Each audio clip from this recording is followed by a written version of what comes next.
안녕하세요. 요즘 세상이 아무리 말세라고 하지만 어떻게 이런 일이 제게 생길 수 있는 것인지 저희 부부가 실제로 이런 경우를 겪게 될 줄 몰랐습니다.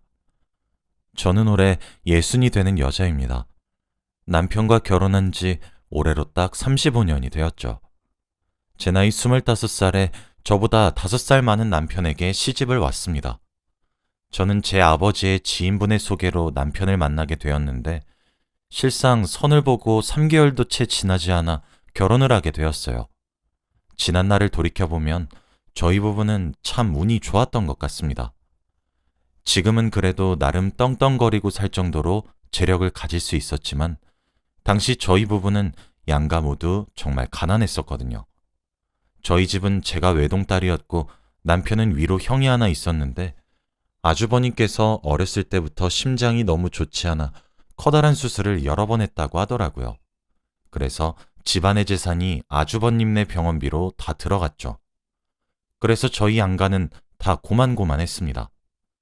양가 모두 커다란 빚은 없었지만 그렇다고 유복하진 않았죠. 하루 벌어 하루 사는 수준이었어요. 처음 선을 보면서 만나게 된 남편이 사실 마음에 들었던 것은 아니었습니다. 남편은 가부장적인 사람이었거든요. 하지만 그만큼 책임감도 강하더군요. 남자는 하늘이고 여자는 땅이라고 말을 하는 사람이었지만 남자가 하늘인 만큼 처자식은 무조건 먹여 살리고 가정을 책임지는 것 또한 당연하다고 여기는 사람이었어요. 그래, 맞춰가면 뭔들 안 맞춰지겠어? 하는 생각으로 결혼을 하게 되었습니다. 결혼을 하고 나니 제가 한 생각이 맞았습니다. 남편은 결혼 전부터 습관이었다 이야기를 했지만 제게 참 대단하게 보였던 것은 결혼 이후 단 한 번도 새벽 5시 30분 이후에 일어난 적이 없었어요. 매사가 부지런했습니다. 엄청나게 가부장적인 남편이라서 가사 일을 도와준 적이 단 한 번도 없었지만 저를 위해 열심히 사는 사람이었죠. 부지런히 몸을 움직여서 돈을 벌어야 한다며 스스로를 채찍질했습니다. 스스로에게는 조금 관대해도 될 텐데 스스로를 다그치는 사람이었어요. 제가 집안일을 도맡아 했는데 그것에 대해 딴지를 걸지 않았습니다. 사실 가부장적이라는 말보다는 보수적이란 말이 더 어울리는 것 같네요. 남편은 책임감이 엄청나게 큰 사람이라 결혼을 해서 아내가 된 저를 위해 정말 혹독하게 돈을 벌어야 했습니다. 저희 부부는 양가의 도움을 받을 수 없어서 남편이 더욱 열심히 살아야 했죠. 남편은 집안의 사정이 여의치 않아서 대학에 가지도 못했던 사람이었지만 실제로 머리도 엄청나게 좋았습니다. 그래서 그런지 결혼을 한 지 5년 정도가 되었을 때 5년간 모은 미천을 이용해 무역 사업에 뛰어들었는데 그게 엄청난 성공을 하게 되었어요. 저희 부부의 경제적 사정은 무척이나 좋아졌습니다. 저희 남편은 사업적으로도 매우 성공하였지만 돈을 버는 족족 부동산과 주식에 투자를 해왔더군요. 저는 남편이 주는 생활비를 꼬박꼬박 타서 썼기 때문에 자세한 금전 사정은 몰랐어요. 그런데 그런 것들이 아주 대박이 나서 커다란 성공을 할 수 있게 되었습니다. 사업을 평생 동안에도 벌기 힘들 정도의 돈을 벌 수 있었거든요. 그 돈으로 남편은 아주버님의 병원비와 시댁의 생활비를 줌과 동시에 저희 친정도 함께 도와주었어요. 남편은 무뚝뚝한 사람이었지만 아내의 가족도 자신의 가족과 다름없다며 도와주었죠. 그런 남편의 마음 씀씀이가 정말 고마웠습니다. 그 이후 저는 임신과 출산을 반복하면서 슬하의 아들 둘을 두게 되었어요. 시댁에서는 저와 결혼을 한 이후 남편이 잘 풀리는 데다가 아들까지 순풍순풍 낳으니 복덩이라며 저를 참 많이 아껴주셨습니다. 남편도 제게 내조를 잘해줘서 고맙고 자신이 이렇게 성공을 하게 된 것에도 제가 조용히 아무런 불평 없이 자신을 믿고 뒷바라지를 해준 탓이라며 제게도 좋은 말을 해주었어요. 여유가 생기다 보니 남편과 보내는 시간도 많아졌고 아이들도 생기면서 저희 부부의 금슬은 날이 갈수록 좋아졌습니다. 저희 부부가 자라왔던 시절은 가난해서 하고 싶은 것들을 마음껏 해보지 못했기 때문에 아들들에겐 아낌없는 지원을 해주고 뒷바라지를 해주면서 행복하게 살았어요. 첫째는 어느새 30살이 되었고 아버지의 사업을 물려받기 위해 바쁘게 살고 있고 둘째는 올해 28살로 남편의 회사에서 형을 도와 함께 일을 하고 있습니다. 아이들은 우애도 좋았고 정말 잘 자랐습니다.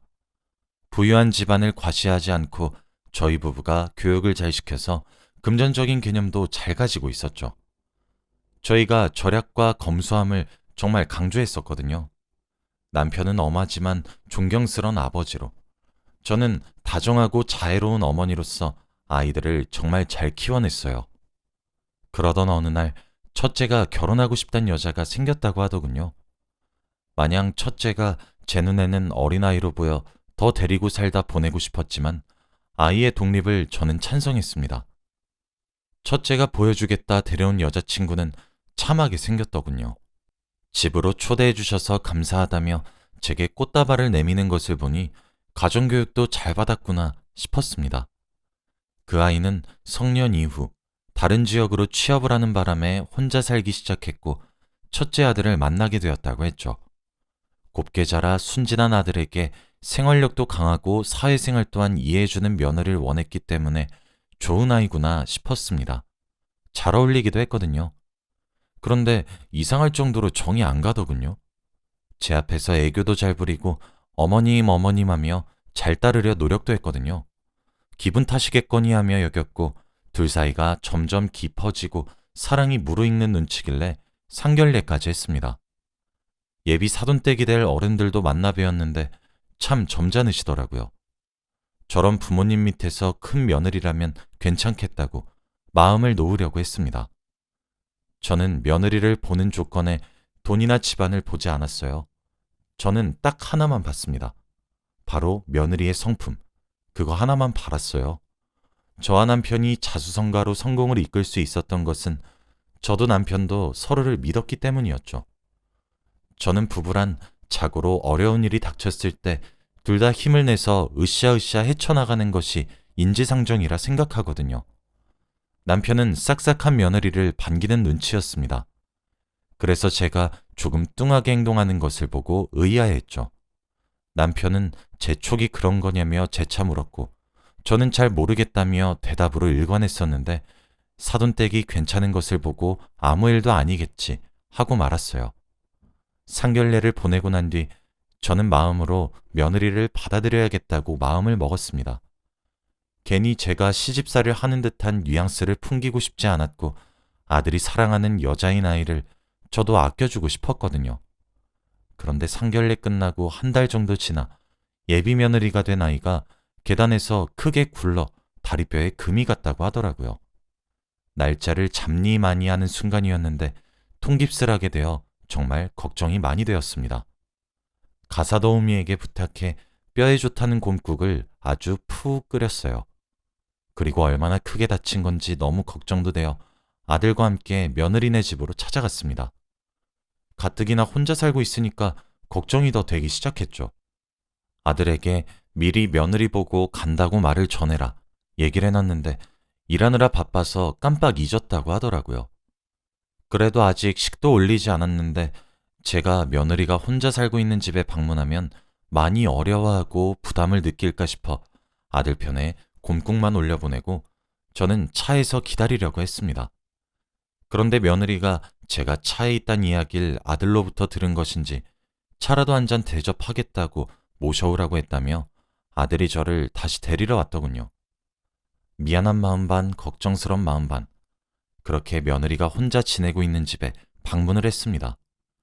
그런데 저는 그날 이후 아들의 결혼을 허락할 수가 없겠더군요. 그날 일어난 일은 그러했습니다. 전전긍긍한 마음으로 며느리네 집 앞에 도착했고 며느리가 현관문을 열며 저를 맞이했을 때 미리 말을 했는데 전달되지 못한 것에 대해 저는 사과도 했죠. 그런데 집안에서 비명소리가 들려오더군요. 기겁하는 마음으로 며느리 어깨 너머를 내다봤습니다. 며느리는 말티즈를 2마리 키우고 있더군요. 제가 들은 비명소리는 그 아이들의 비명소리였습니다. 제 팔뚝만한 강아지들의 목에는 무언가 둘러져 있었어요. 제가 비명소리에 기겁을 하고 놀래니까 며느리가 제게 웃으면서 하나도 아무렇지도 않다는 표정을 지으며 아, 잠시 저러다 말아요 어머님 하며 웃는데 내가 알던 사람이 맞나 싶었습니다. 그래서 제가 당장 저걸 풀라고 며느리에게 처음으로 탓하는 듯한 말을 했어요. 그랬더니 며느리는 그 목걸이를 풀기는커녕 저를 설득하더군요. 몇 번 저러다 보면 괜찮다. 여기 입주민들이 예민해서 지진 방지기를 메고 있어야 한다며 전혀 위험한 물건이 아니다. 저걸 차고 있지 않으면 계속해서 짓기 때문에 함께 살려면 어쩔 수 없이 해야 했다. 공생을 해야 되는 것 아니겠냐. 여기 살고 있는 입주민들의 민원이 너무 많기 때문에 어쩔 수 없는 부분이니 잠시만 참아주시라. 본인도 혼을 내보기도 하고 화도 내보고 때려도 보고 훈련학교에 데려가 교육도 받아봤는데 도무지 고쳐지지 않아 어쩔 수 없이 한 선택이다 등등 입에 발린 변명들을 아주 기다렸다는 듯이 줄줄줄 내뱉더군요. 그러면서 깁스한 다리를 질질 끌고 집으로 들어가 뒤적이더니 플라스틱 봉을 찾아들고 강아지들 앞에서 쓱 하고 위협을 가했습니다. 저는 제 두 눈으로 그 꼴을 보면서 피가 마르는 듯 했어요. 그 아이들은 낯선 사람인 제가 방문해서 당연히 경계심에 짖은 것 뿐이었을 텐데 말이에요. 제가 당장 목걸이를 풀지 못하겠냐고 언성을 높이기 시작하자 예비 며느리는 어쩔 수 없단 표정으로 그 작은 목에 둘려진 짖음 방지기를 떼어내는데 얼마간의 기간 동안 착용을 한 것인진 알 수 없었지만 제게 내어준 커피가 입으로 들어가는지 코로 들어가는지 알지도 못하겠고 그냥 서둘러 집을 나섰습니다. 아들도 당황하며 저를 따라 나오더군요. 저는 놀란 가슴을 진정시켰습니다. 사실 저와 제 남편은 결혼을 시작하면서 사정이 좋지 않아서 아이를 낳지 않으려고 했었어요. 처음엔 말이에요. 그래서 아이들 대신이라 뭐하지만 강아지라도 키워보는 것이 어떻냐는 남편의 제안을 저는 받아들였고 저희 집에 진돗개 2마리를 함께 키웠습니다. 품종이 좋은 것도 아니었지만 제 자식과도 같은 그 아이들은 제가 힘들 때나 슬플 때, 물론 기쁠 때도 함께 했죠. 아이를 임신한 이후에도 어찌나 기특하던지 갓난아이와 함께 두어도 오히려 보호하려 들었지 해치려고도 하지 않았습니다. 2마리 다 거의 20년을 함께 살다가 무지개 다리를 건넜어요. 저와 남편의 활력소였고 저희가 낳은 아이들보다 먼저 마음으로 낳은 아이들과 다름없었죠. 사정이 나아지면서 아이를 가질 수 있게 되었지만 언제나 그 아이들이 그립긴 마찬가지입니다. 그래서 그런지 저는 집에 여유가 생긴 이후 유기견 봉사를 계속해왔어요. 먼저 무지개 다리를 건넌 아이들 생각도 많이 났거든요. 그런데 2번은 못 기르겠더군요. 먼저 세상을 떠나는 것을 경험하고 나니 허전함을 참을 수도 없었고 다시 기르고 또 겪을 슬픔이 엄두가 나지 않아 봉사활동으로 위안을 삼았었습니다. 그래서 제가 말 못하는 짐승들에게 무척이나 약해요. 그런데 제 예비 며느리가 될 사람이 학대도 그런 학대라고 있으니 너무나도 충격적이더군요. 저는 아들에게 저런 성품인 것을 알고 만났냐고 하니 아들조차도 저렇게 깨갱거리는 모습은 처음 봐서 자신도 크게 놀랐다고 합니다. 그 길로 집으로 돌아가 남편을 붙잡고 결혼을 도저히 못 시키겠다고 단단히 못을 박았어요. 항상 남편에게 제 의견을 크게 주장하지 못했던 제가 그렇게 단호하게 며느리로 받아들이기 싫다 하니 남편이 눈이 휘둥그레져서 왜 그러냐 물어보더군요. 아들이 옆에서 방금 겪어온 일을 말해주더니 남편도 생각에 잠겼습니다. 일제감정기 일본 순사놈들도 아니고 어떻게 사람의 가죽을 쓰고 그렇게 잔인하고 못된 짓을 말 못하는 짐승에게 할 수 있나 싶었죠. 저희 아들이 진행하려고 했던 결혼에도 예비 며느라가는 혼수만 겨우 해옵니다. 집도 저희가 해주고 식부터 시작해서 모든 것들을 저희 집에서 해요. 오죽했음 예비 사돈댁에서 몸만 가는 것 같아 죄송하다 했을까요? 그렇게 기우는 결혼임에도 결혼을 찬성했던 건 마음만은 따뜻한 사람일 거라 생각했고 제 아들이 보는 눈이 틀리지 않았을 거라 생각했어요. 그런데 그것도 아니더군요. 남편은 제 말을 듣더니 본인도 제 의견을 따르겠다고 했습니다. 그러면서 아들에게 그랬어요. 당장 네 마음 정리해라. 지금은 우리의 결정이 너에게 커다란 불만을 가져올 수 있다. 그런데 말이야, 부부란 자고로 서로 신뢰하고 아껴줘야 해. 내가 이렇게 커다란 성공을 이끌 수 있게 된 것은 물론 내가 열심히 노력한 대가이기도 하지만 네 어머니의 공도 매우 커. 한 사람의 뒷바라지를 묵묵히 수십 년간 할 수 있는 사람이 어디 흔한지 아니? 네 엄마는 가진 것 없는 예비 며느리를 받아들이려고 했어. 이것저것 조건도 재지 않았고 그 이유는 단 하나란다. 나와 네 엄마는 성품이 고든 여자를 며느리로 받아들이고 싶지 그렇게 잔혹한 성정을 가진 아이를 받아들이고 싶진 않아. 물론 네가 성인이 되었으니 어쩔 수 없지만 굳이 꼭 그 아이와 결혼을 하겠다면 회사는 네 동생한테 물려줄 거다. 라고 말이에요. 하지만 첫째 아들도 저희의 마음을 알게 된 것인지 본인도 그런 광경을 처음 봐서 놀란 것인지 시간을 조금 달라고 한 뒤 자기 방으로 들어가더군요. 저는 다음날 예비 며느리였던 아이에게 전화를 했습니다. 내가 가진 것 없이 시집을 와도 환영을 했던 이유는 하나였어요. 나와 내 남편이 며느리를 보는 조건은 딱 하나, 성품이었기 때문이죠.